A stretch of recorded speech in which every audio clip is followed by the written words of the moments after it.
Son illər Prezident İlham Əliyevin rəhbərliyi ilə ölkə həyatının bütün sahələri ilə yanaşı yol təsərrüfatının sistemli və hərtərəfli inkişafı istiqamətində də mühüm tədbirlər həyata keçirilir. Dövlət başçısı tərəfindən mütəmadi olaraq imzalanmış sərəncamlar sözügedən sahənin daha da yeniləşdirilməsi üçün geniş imkanlar yaradır. Məhz bunun nəticəsidir ki, son illər bu sahədə infrastruktur imkanları getdikcə artır, ölkəmizin avtomobil yolları dünya standartlarına uyğunlaşdırılır. Zaqatala rayonu 17 nömrəli yol istismar idarəsinin rəisi Rüstəm Paşayevin uğurlu xidmətləri sayəsində Zaqatala rayonunun küçələri və kənd yolları əsaslı şəkildə təmir olunub. Turizm rayonu olan Zaqatala rayonuna gələn qonaqların rahat hərəkəti üçün yolların bərpası idarənin əsas hədəfidir. Turizm mövsümü ərəfəsində hazırda rayonun kəndlərində yollarda təmir bərpa işləri görülür.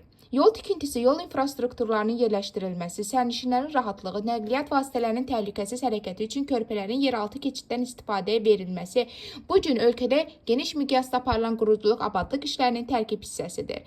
Ölkəmizdə yol infrastrukturunun yenidən qurulması istiqamətində görülən işlər Zaqatala rayonunda da uğurla davam etdirilir.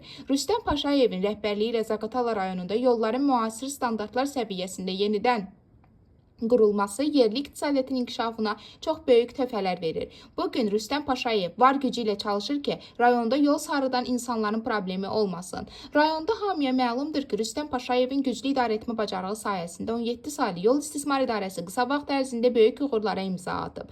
Bir sözlə Rüstəm Paşayevin kollektivi Zaqatalada yol infrastrukturlarına yeni həyat, yeni nəfəs, yeni mədəniyyət gətirib. Zaqatala rayon sakinləri və rayona gələn qonaqlar yolların bərpasından çox razılıq edirlər. 17 saylı yol istismar idarəsinin uğurları hər kəsin gözü qabağındadır. Rüstəm Paşayev hər zaman dövlətə dövlətçiliyə, xalqa, millətə, ulu öndərin ideyalarına və onun siyasi kursuna sədaqətlə xidmət etmişdir.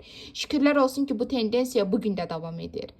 Biz də bu çətin və şərəfli işini böyük ləyaqət və vicdan hissi ilə icra etdiyi üçün Rüstəm müəllimə təşəkkür edir. Ona gələcək işlərində uğur və müvəffəqiyyətlər, həmçinin yeni nailiyyətlər arzu edirik. Hər daim var olasınız, əziz Rüstəm müəllim.